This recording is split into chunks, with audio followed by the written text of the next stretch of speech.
Ambassador stood in the command center of the Coalition warship and watched the screens with his 4 yellow eyes. The ship was called the Eternal Dawn, and it was one of the biggest vessels in the entire Galactic Coalition fleet.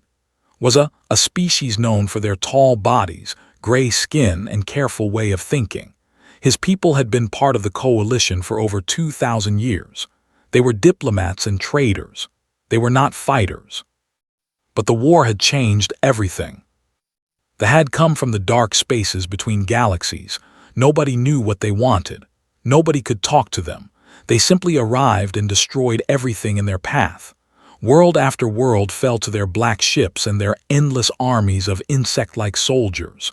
The Coalition had fought back, but they were losing. Slowly, steadily, they were losing. That was when the humans joined the war. Remembered the day the human fleet arrived at the Battle of Prime. His own was burning. The Coalition forces were retreating. And then the human ships appeared out of nowhere, small and ugly compared to the elegant Coalition vessels, but fast and aggressive.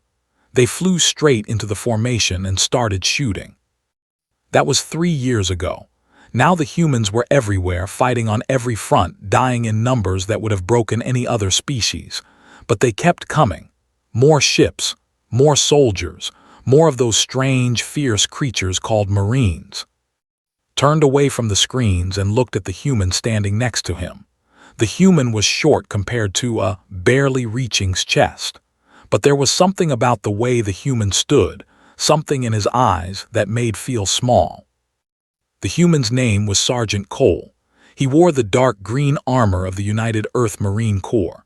The armor was scratched and dented from many battles. There was dried blood on his boots that he had not bothered to clean off. His face was hard and tired, with a scar running from his left eye down to his jaw. He was watching the same screens but his expression was calm, almost bored.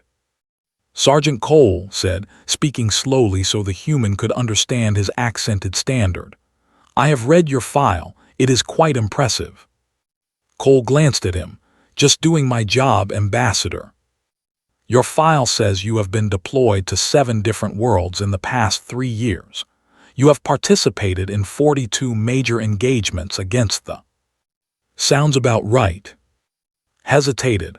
This was the question he had wanted to ask ever since he met the human Marine. His people considered it rude to discuss such things, but he needed to know. He needed to understand. "Sergeant, if I may ask, what is your kill count?"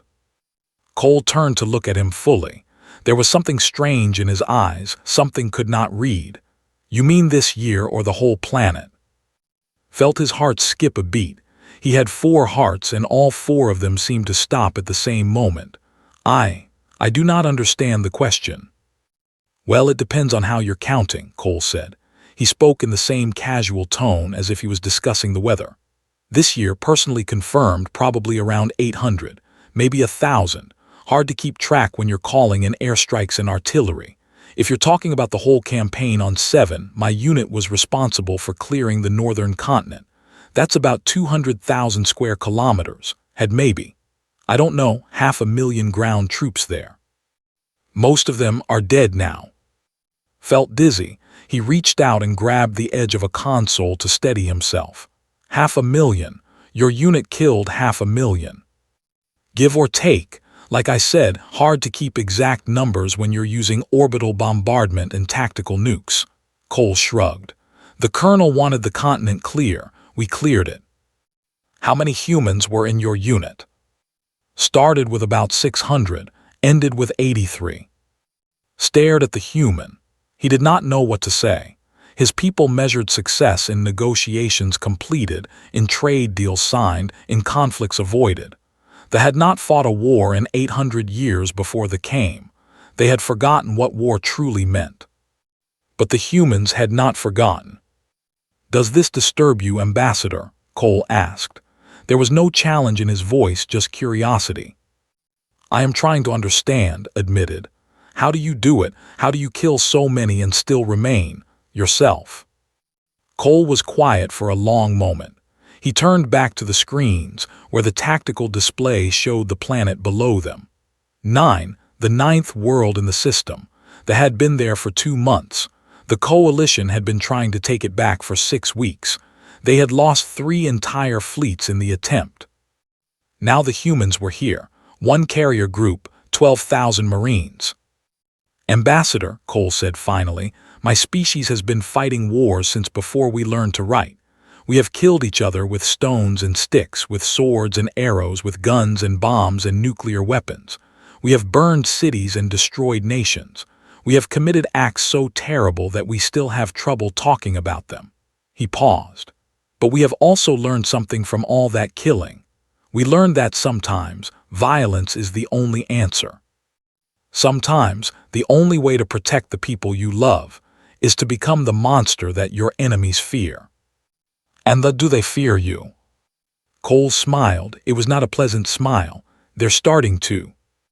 An alarm began to sound throughout the ship. Red lights flashed.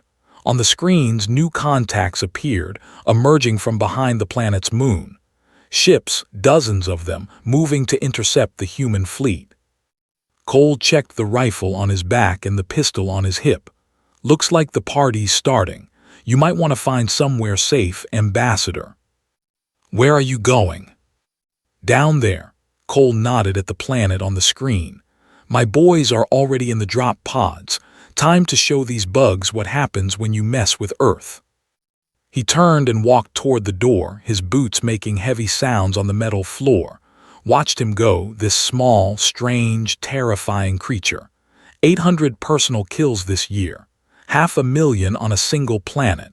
And he spoke about it like it was nothing special. Looked back at the screens. The ships were forming a defensive line. They had learned over the past 3 years to fear the humans, but they kept fighting anyway because that was all they knew how to do. The ambassador wondered, not for the first time, what the galaxy had unleashed when it woke humanity to war.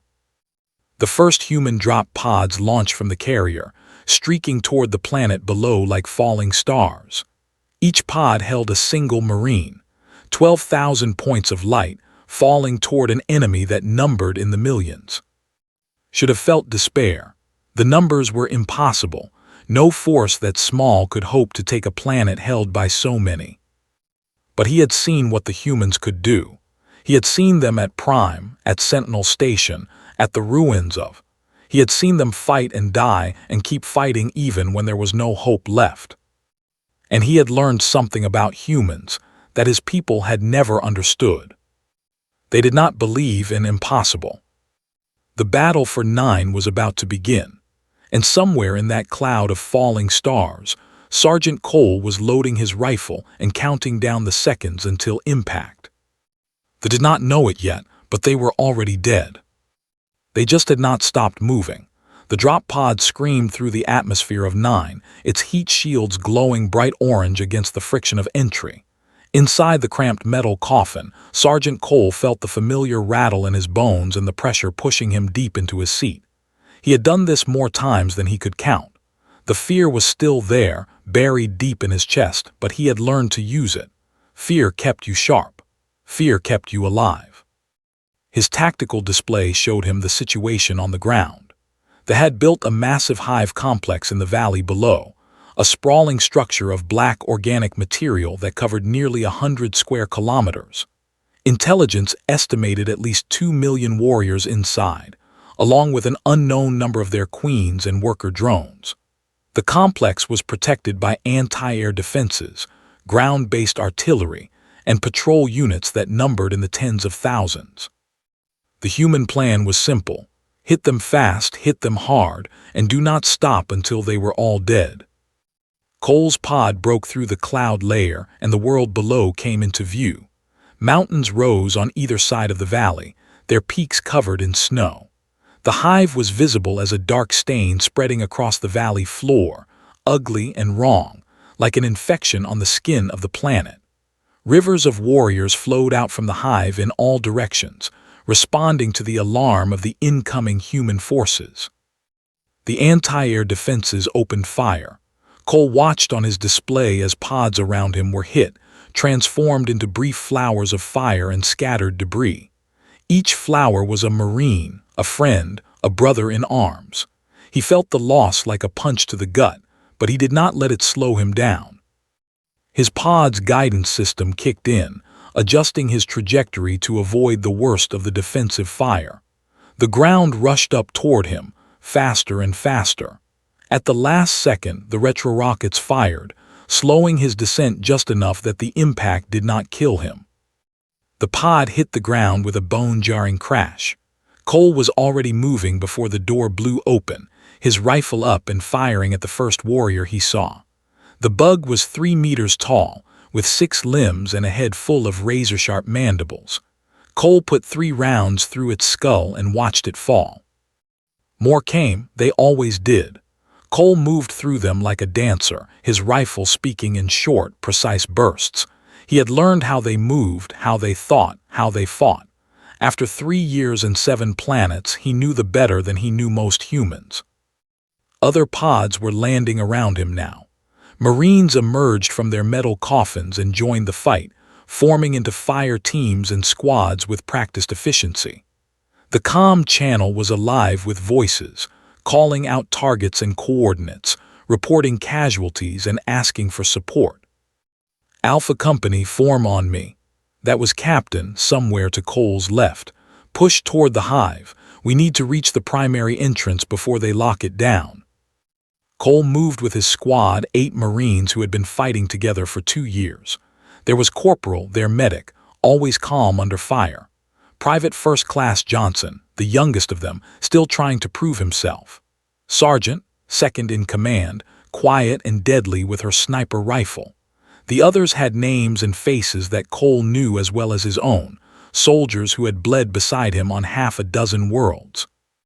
They pushed forward through the lines, leaving a trail of dead bugs behind them. The enemy kept coming, wave after wave, but the Marines did not stop. They could not stop. Stopping meant dying, and dying meant failing. The primary entrance to the hive was a massive opening in the black organic wall, large enough to fly through. They were trying to close it, workers pulling thick membrane across the gap while warriors formed a defensive line in front of it. Rockets, Cole shouted, hit those workers. 3 Marines raised rocket launchers and fired in unison. The explosions tore through the workers and the membrane, leaving the entrance open. The Marines charged through, firing as they ran. Inside the hive, everything changed. The walls were made of the same black organic material, covered in strange patterns that might have been writing or decoration or something else entirely. The air was thick and warm, filled with a smell that made Cole's stomach turn. Bioluminescent growths provided dim light, casting everything in a sickly green glow. They fought differently inside their hive. They came from all directions, from tunnels and passages that seemed to appear from nowhere. They were faster here, more aggressive, more desperate. This was their home, their nest, and they would die to defend it. The Marines died too. Cole watched Private First Class Johnson get pulled into a side tunnel by a warrior. He heard the young man's scream cut short. There was nothing he could do. He kept moving, kept fighting, kept killing. Cole, we need to find the Queen Chambers. Captain's voice crackled over the comm. Intelligence says there are at least 6 queens in this hive. We take them out, the whole thing falls apart. Copy that, Captain. Moving to secondary objective. Cole led his squad deeper into the hive, following the map on his tactical display. The corridors twisted and turned, splitting into dozens of different paths. They had built this place like a maze, designed to confuse and trap intruders. But the humans had thermal imaging and motion sensors and satellite data. They knew where the queens were. They just had to get there. A warrior dropped from the ceiling directly onto Corporal. Cole spun and fired, but not fast enough. The bug's mandibles closed around's helmet, crushing it like paper. Was dead before he hit the ground. Damn it, Cole grabbed and kept moving. They could mourn later. Right now they had a job to do. The first queen chamber was 30 meters ahead, according to his display. Cole could hear the sounds of battle echoing through the tunnels around him, other squads fighting their own way through the hive. They were everywhere, an endless tide of chitin and rage. His squad was down to 5 Marines now, 5 out of the original 8, 3 dead in the first hour of the operation. Acceptable losses, the brass would say, necessary sacrifices. Cole did not think about it. He could not afford to think about it. He just kept moving forward, one step at a time, one at a time. The entrance to the Queen Chamber was guarded by a dozen warriors, bigger and meaner than the regular troops. They had thick armor plates covering their bodies and weapons that looked like they were grown from bone and muscle. "Flash bang out," Cole said. He tossed the grenade and closed his eyes. Even through his eyelids he saw the flash. The warriors staggered, disoriented, and the Marines opened fire. 20 seconds later, all 12 guards were dead. Cole stepped through the entrance and into the Queen Chamber. It was a massive space, easily 50 meters across and 30 meters high. In the center sat the Queen, a bloated creature the size of a shuttle, surrounded by attendants and drones. She was laying eggs even now, adding more soldiers to the endless army. The Queen looked at Cole with eyes that held something like intelligence, something like hate. Cole raised his rifle, for Earth. He pulled the trigger and did not stop until the Queen stopped moving. 1 down, 5 to go. The battle for 9 was far from over. Ambassador watched the battle from the command center of the Eternal Dawn, his 4 eyes fixed on the tactical display. The human forces were pushing deeper into the hive, marking their progress with the deaths of queens and the destruction of warrior nests. It was brutal and bloody and effective. He had never seen anything like it. "Ambassador," the ship's captain, a female named Commander, approached him. "We are receiving reports from the surface. The humans have eliminated 3 of the 6 queens. Estimated casualties are approaching 800,000. 800,000, repeated. In how many hours? 6 hours, Ambassador. 6 hours. 800,000 dead in 6 hours. Tried to imagine what that meant, tried to picture the scale of the violence happening on the planet below. He could not do it. His mind simply refused to grasp it. "How many humans have died?" he asked. "Current estimates are approximately 4,000 Marines killed in action, another 2,000 wounded. 4,000 dead, a third of the entire invasion force, gone in 6 hours. Any other species would have retreated by now. Any sane commander would have called for evacuation and tried again with a larger force. But the humans were still fighting. "Commander," said slowly, "I need you to explain something to me. The humans know they are dying. They know the odds against them. Why do they not retreat?" Scales rippled, her species equivalent of a shrug. "I asked a human officer that question once, Ambassador. Do you know what he told me?" "What?" "He said that retreat was not in their vocabulary. He said that human Marines do not know how to lose. They only know how to fight and win or fight and die." Paused. "I thought he was joking at first, but I have seen them in battle now. I do not think he was joking at all." Turned back to the display. The human markers were spreading through the hive like a virus, leaving destruction in their wake. Small teams of Marines, fighting against millions of, somehow pushing forward despite impossible odds. "They are insane," he said quietly. "They must be insane." "Perhaps," agreed, "but they are winning." On the planet below, Sergeant Cole was covered in blood. Some of it was his own, from a wound on his shoulder where a claw had gotten through a gap in his armor. Most of it was blood, thick and green and stinking of chemicals. His squad was down to 3 Marines now, sergeant and 2 privates whose names he had already forgotten. Everyone else was dead, left behind in the tunnels as the survivors pushed forward. But they had killed 2 more queens, 4 down, 2 to go. The 5th queen chamber was somewhere ahead, deeper in the hive than any human had ever gone. They were throwing everything they had at the invaders now, desperate to stop them before they could reach the last queens. The tunnels were filled with warriors, denser than anything Cole had seen before. "Cole, the captain's voice was weak, broken by static. "We're pinned down in Sector 7, lost most of my company. How are you doing?"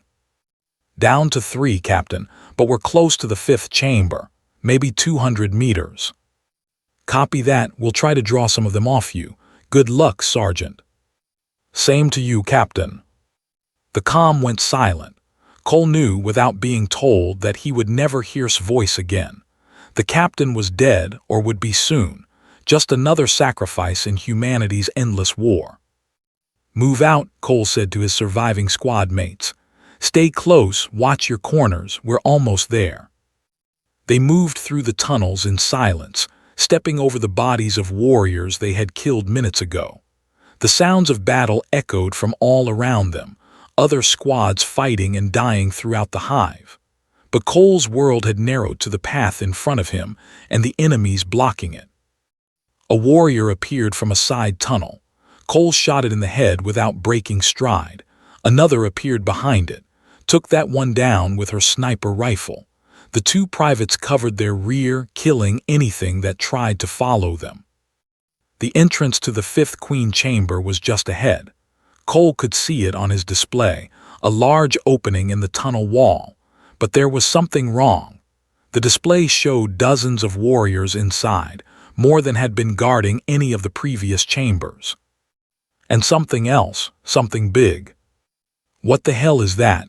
one of the privates whispered. Cole did not answer. He was staring at his display, trying to make sense of the reading. The thing inside the chamber was huge, easily 10 times the size of a normal queen. Its heat signature was enormous, like a small sun burning in the heart of the hive. "Primary queen," Cole said finally. "This isn't just a breeding chamber. This is the heart of the whole hive. So if we kill that thing, the entire hive dies. Every on this planet loses coordination. They'll still fight, but they won't be able to organize. They'll be easy targets for cleanup." Checked her rifle. "Then we need to kill it." "Yeah," Cole took a deep breath. "We do." He looked at his squad, these 3 Marines who had followed him into hell. They were exhausted and wounded and probably terrified, but they did not show it. They just looked back at him, waiting for orders. "All right," Cole said. "Here's the plan. We go in fast and hard. You find a position with a clear line of sight to the primary queen and start putting rounds into it. The rest of us will draw the warriors away and keep them off you. Whatever happens, whatever you see, do not stop shooting until that thing is dead." "What about extraction?" the private asked. Cole smiled grimly. "Let's worry about killing the queen first. We can figure out how to get out once the job is done." It was not much of a plan. It was barely a plan at all, but it was all they had. Cole primed a grenade and threw it through the entrance. The explosion shook the walls and filled the chamber with smoke and fire. The Marines charged in, weapons blazing. The inside of the chamber was chaos, warriors everywhere swarming toward the intruders. The primary queen loomed at the far end, a mountain of flesh and chitin, screaming in a frequency that made Cole's teeth hurt. Her attendants rushed to protect her, throwing themselves at the humans with suicidal fury. Found her position behind a fallen warrior and started shooting. Her rifle cracked again and again, each shot punching through the queen's thick hide. Green blood sprayed from the wounds, but the creature did not fall. Cole and the privates fought like demons, cutting down every warrior that came at them. But there were too many, always too many. One of the privates went down, overwhelmed by 3 warriors at once.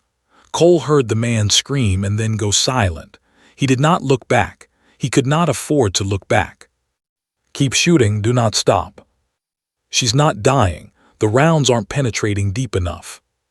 Cole killed another warrior and looked at the primary queen. Was right. The creature was wounded, bleeding from 100 bullet holes, but she was still alive, still laying eggs, still commanding her army. They needed more firepower. Cole reached for the tactical nuclear device on his belt. Every Marine carried one, a small but powerful bomb designed for exactly this kind of situation. It would kill the queen. It would kill everything in the chamber, including them. Private, fall back to the tunnel entrance. What about you? Just go, that's an order. Grabbed the surviving private and dragged him toward the entrance.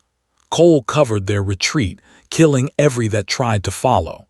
When they were clear, he turned to face the primary queen. The creature looked at him with eyes the size of his head. There was intelligence there and hatred and something that might have been fear. She knew what he was holding. She knew what it meant. For Earth, Cole said, for everyone you've killed. He armed the device and threw it at the queen's base. Then he ran. He almost made it to the tunnel, almost. The explosion caught him just as he reached the entrance, a wave of heat and force that picked him up and threw him like a toy. He felt bones break. He felt his armor crack. He felt pain unlike anything he had ever experienced. And then he felt nothing at all. Ambassador watched the tactical display as the marker for the fifth queen chamber disappeared in a flash of white light. The nuclear detonation registered on sensors throughout the system, a bright spot of radiation that burned away the darkness of the hive. For a moment nothing changed. They kept fighting, the humans kept dying. Then slowly, the enemy began to falter. Commander, one of the sensor operators reported, units across the planet are losing coordination. They're breaking formation. They're just running around. Leaned forward. The primary queen is dead. The hive mind is shattered. What about the sixth queen? Still alive, but without the primary, she can't control the hive. The humans are already moving to eliminate her. Stared at the display. The markers, once an overwhelming tide of red, were now scattered and disorganized. The human markers were regrouping, pushing forward, exploiting the chaos. Who detonated the nuclear device? Asked. Checked her records. A Marine squad led by Sergeant Cole. 3 Marines entered the primary queen chamber. 1 survived the initial engagement. None survived the detonation. Cole, the human who had spoken so casually about his kill count.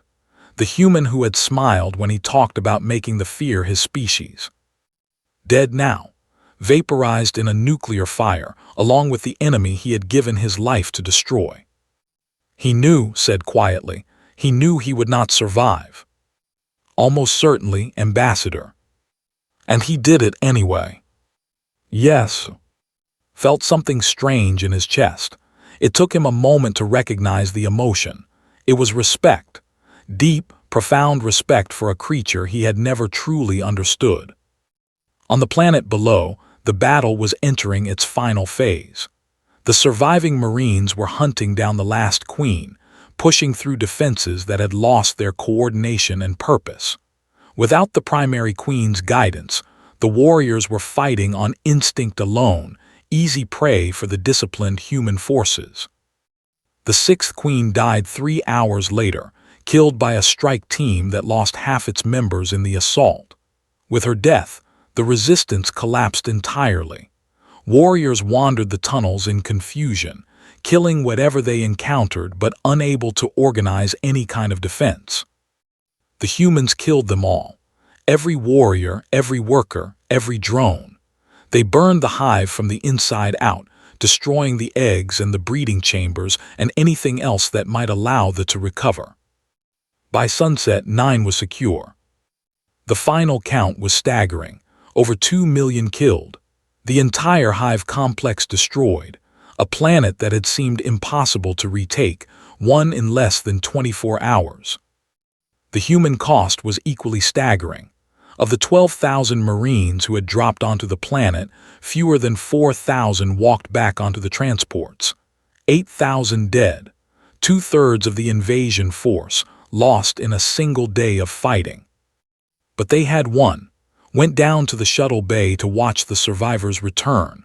They walked off the transports in silence, their armor scorched and dented, their faces blank with exhaustion.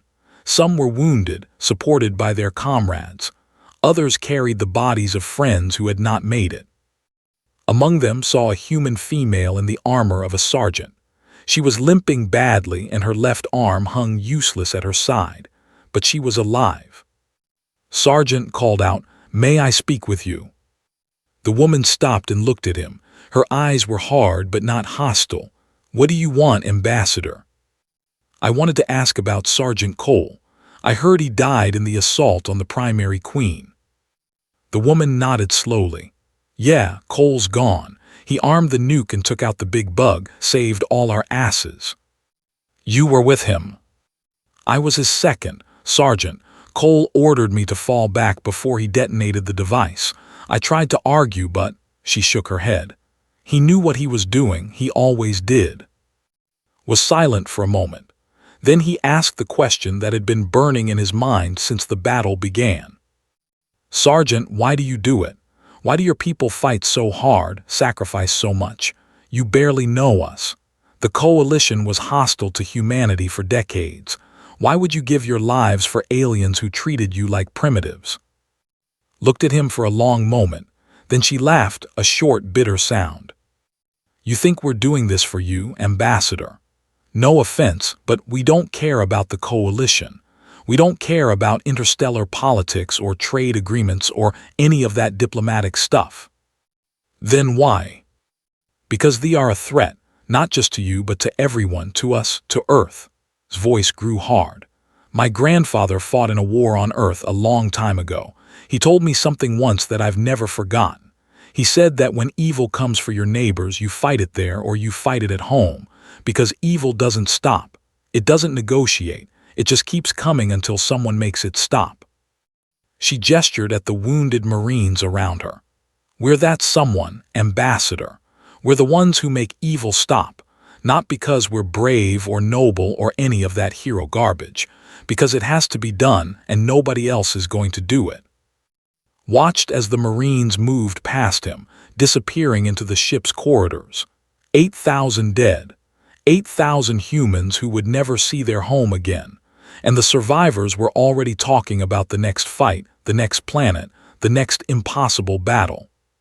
He thought about Cole's question, the one that had started all of this. "You mean this year or the whole planet?" At the time had been horrified by the casual way Cole discussed his kills. Now he understood it differently. The numbers were not boasts. They were not even really statistics. They were a promise. A promise that the humans would keep fighting, keep dying, keep killing until they were gone, until the threat was ended, until the galaxy was safe. Walked slowly back to his quarters, his mind full of thoughts he had never had before. He was a diplomat. His people were traders and negotiators. They had spent centuries believing that war was barbaric, that violence was always wrong, that civilized species found other ways to solve their problems. But they did not negotiate, they did not trade, they only destroyed. And against destruction, sometimes the only answer was greater destruction. He sat down at his desk and began to compose a message to the Coalition Council. They needed to know what had happened on 9. They needed to understand what the humans were capable of, and what it cost them to do what they did. But more than that, they needed to understand that the humans were the Coalition's best hope, not despite their violence, but because of it, because they were willing to pay the price that other species could not or would not pay. The message took him several hours to write. When he was finished, he read it over one last time. "The humans are not like us," he had written. "They are not civilized by our standards.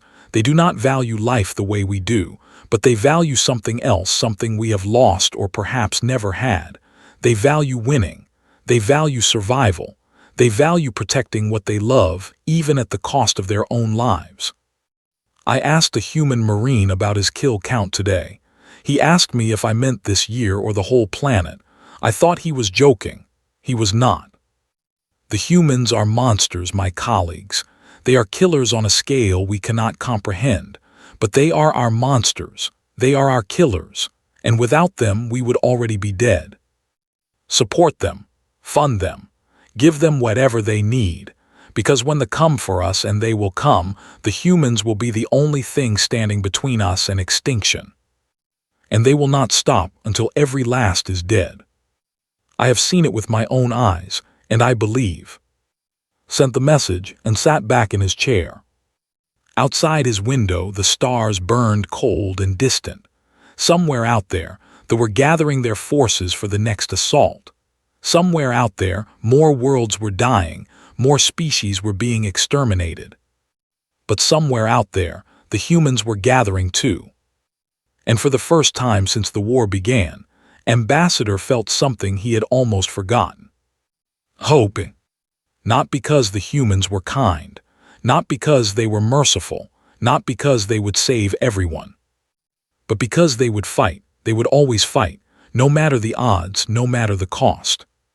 They had awakened something ancient in humanity, something terrible and beautiful and unstoppable. They had reminded the humans what they truly were.